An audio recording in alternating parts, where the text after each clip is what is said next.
that this is hurting. It's hitting ISIS quite hard, right? It's the point where quantity turns into quality. So again, in the Aleppo-Palmyra area, the terrorist forces, and this is some ISIS, I'm sure, but it's the Nusra and Free Syrian Army and so forth, who have been thoroughly bombed. Thierry's estimate from last week was that there will be a collapse of the entire terrorist rebel position there as the Syrian army moves in with Russian air cover. So anyway, we have a certain amount of convergence, right? If the U.S. and the Kurds take care of Sinjar, and the Russians and the Syrian Arab army take care of Aleppo, Palmyra, we don't want to forget Ramadi, which is under siege by the Iraqi army. So it is a kind of offensive that is coordinated, or at least it's emerging as coordinated by design or by coincidence. We also have that famous air base that had been under siege for 2 years, which has also been, the siege has been lifted by the Syrian army with the Russian Air Force backup. The U.S. has also killed the infamous butcher Jihadi John from Great Britain, one of their most famous leaders. So you put that all together, that is defeat. They're being defeated on all fronts. But, of course, the controlled media don't tell you that. And the reason that they have to lash out in this crude way is because they're being defeated on all fronts. So here's, I think, who we can say is behind this, right? The prime suspects and more. First of all, Saudi intelligence. Now here, there's a very clear track record, right? Prince Bandar of Saudi Arabia, you'll remember at the end of 2013, went to Moscow and actually threatened Putin. He said, look, if you don't stop supporting Assad and the Syrian government, then we're going to visit terrorism on you. So that was the threat. And then they did it to some extent. Remember, they blew up the Volgograd railway station, the Stalingrad railway station. So the Saudis are not afraid to attack a superpower with terrorism if they feel that their despicable interests are being challenged. And we'll take it from there in the next segment here on World Crisis Radio. Welcome back to World Crisis Radio. This is Webster Tarpley here in Washington, D.C. Remember, subscribe to the Tax Wall Street Party Daily Briefing. You go to twsp.us. You can also go to tarpley.net. One way or the other, get subscription, be well informed, know what's going on. If you don't know that ISIS is being defeated with places like Sinjar, Aleppo, Palmyra, Raqqa, Ramadi, and so forth, then you don't know what's going on. You can't judge why they do what they do. Now, my argument is, I'm saying there has been a phase change in the control over this pool of jihadis in the Middle East, right? A lot of these people are the ones who fought in Libya against Gaddafi. They had, in that case, NATO air cover. They were then shipped by the U.S., by Ambassador Stevens, unfortunately, the late Ambassador Stevens, from Libya to Turkey. They were then introduced into northern Syria. Remember that the entire Syrian rebellion is overwhelmingly foreign in origin. Those are fighters from Chechnya, from Saudi Arabia, from Libya, from Algeria, Tunisia, all over. But they were shipped into Syria as a destabilization operation, a CIA secret army. There never was a peaceful phase. The shooting started back in the early 1980s, and it never stopped. So the idea of this halcyon moment when the heroes of democracy and heroines of democracy were in the streets, this is baloney. But now there's been a phase change. At the moment where Austin says, I can only get half a dozen people, then you know that something has changed in the control apparatus, right? The control mechanisms for terrorism have shifted. I would urge you to bear in mind the concept of the Frankenstein's monster. You create it, and it turns on you. This has happened numerous times. Most prominent example is Hitler.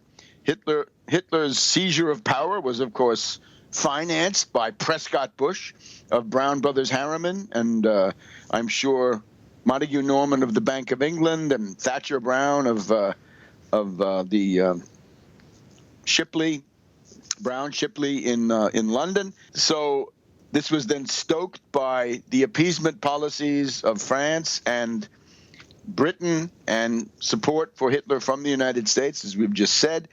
And at a certain time, Hitler cuts loose from his moorings, gets the Hitler-Stalin Pact, and then attacks all these countries in the West, right? Denmark, Norway, then Holland, Belgium, and then France. And at that point, they realized, oh, my God, our Frankenstein's monster has turned on this. Now, maybe today it's not quite so radical, but at least there are large parts of ISIS that have now acquired a kind of relative autonomy, at least vis-a-vis the Western powers, right? The ISIS was the creation of General David Petraeus. It was the Anbar awakening. It was the Sunni awakening. This was done by bribery to get them to fight against the Shiites. But now I think the question of who controls whom has to be taken on a case-by-case basis. So Saudi Arabia has a tremendous record. They're the leading state sponsor of terrorism in the world, not Iran. Not Iran by a long shot. Forget about Iran. They don't even qualify. But the Saudis, yes, because they're the ones with this network of radical mosques, of apocalyptic preachers, and the constant urge to kill the infidels. And of course, the Saudis need to do this for political reasons. If you were a Dark Ages monarchy stuck in the middle of the 21st century, you would have to promote the worst barbarians, the worst enemies of civilization, and unleash them like a cloud of locusts against all of your neighbors and your enemies and so forth. And even if Bandar is no longer at the helm because of his health situation or other things, this is an indispensable component. And as I say, if they're willing to attack Russia, they're willing to attack. They're willing to do anything. And these are the ones who have been calling for the elimination of Assad, either by diplomacy or by military means. So they're also in the assassination business. Now, Turkey is a similar story. In Turkey, we have numerous public statements by officials of the Turkish government, of the Erdogan Davutoglu government, where they keep saying, we will not allow any power to control the totality of our southern border. They're talking about the Kurds. And in particular, if the Kurds or anybody else tries to close that 100-kilometer, 60-mile corridor between Jarablus on the Euphrates and this Aleppo, Efrin area, we will not ask anybody's permission. We will smash them.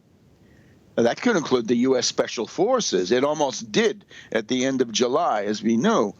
So that's a threat to the United States from Turkey. So Saudi and Turkey are not afraid to mix it up with a superpower, right? They're that crazy, but they're willing to do it.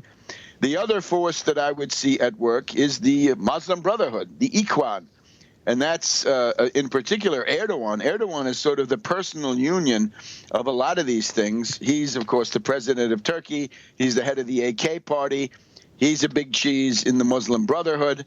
And this is the neo-Ottoman insanity, the neo-Ottoman megalomania that infects Erdogan and Davutoglu in particular. They actually want to conquer a large part of northern Syria as a first step towards reconstituting the Ottoman Empire. Now, Ataturk knew that was suicide, but these people don't get it. So they're also this is it's a power that's looking. It's a revisionist power. They want to go back and revise the Treaty of Sèvres, 1919, part of the Peace of Paris. That's the treaty between the victorious Allies on the one hand and the then extinct Ottoman Empire on the other. Right? That's the peace to end all peace. That's the origin of this terrible ethnic chaos that you see. But you better keep those countries, because that's all you've got. Got to hang on to national governments. Any nation is an ally. Any state is an ally, except not the Islamic State, which is a very peculiar sort of entity. Now, there is, of course, as we have implacably documented, a faction in the Pentagon and the CIA who want to overthrow Assad at all costs. They're hostile to Russia. They're hostile to Iran. We have talked about General Allen, the now gone ISIS czar. It's actually very interesting. Allen was in power until October 23rd. And it was then just a couple of weeks later, on November 11th, that the U.S. finally mounted the long-awaited offensive against Sinjar. So Allen had to be out for that to happen. And we're glad that he is out. That's a precondition for any positive U.S. response. Now, I would also think about MI6, right? As we said perhaps last week, there's something going on with Perfide Albion. And this has got to do with this parade of very important people, General Sisi of Egypt and Prime Minister Modi of India and the president of China. The British are up to something treacherous and dirty. And I think they say, well, the U.S. are collapsing. They say are. And we've got to fill the void. So we're gonna recreate a kind of a British-led bloc, maybe a Sino-British bloc. And as I tried to point out last week, it's important because Mao Zedong got into power because of British support. He was always an admirer of their this philosophical radicalism, John Stuart Mill and Bentham and the rest of them, right? So he's their creature, and the fact that he got into power was largely due to the British. So we'll continue on that in the next installment here of World Crisis Radio. Webster Tarpley here in Washington, D.C. Once again, subscribe to the briefing of the Tax Wall Street Party. Go to tarpley.net or twsp.us. That is the Tax Wall Street Party website. So who did it? We're now up to the CIA Pentagon faction that we've been fighting in particular this past summer. MI6, this is a larger scheme, I guess we can say, crackpot scheming to be sure, but the idea, again, that the British are attempting to give the Chinese an advantage against the dollar. This is not a humanitarian thing. This is not going to be good for a lot of people. Again, those who've been wailing the loudest about U.S. domination will be wailing out of the other side of their mouth when they feel the knout of Beijing. Right? If you ever imagine working in a factory run by those guys, this doesn't look good. So the other one I would point out is when we say CIA MI6, we've got to say DGSE, right? DGSE. And we'll have to note the fact that it's the General Direction of External Services, right? Direction Générale des Services Extérieurs. So that's the French CIA equivalent, and this is factionalized. I would say it's got to be factionalized along the same lines you see going back to World War II, because these things are, they move very slowly. But specifically in France, you had La Synarchie. You had this group of pro-fascist bankers and industrialists at a very high level. And then you had their operative arm, La Cagoule, the hooded people, who were the sort of the more operative ones, right, who got their hands a bit dirtier.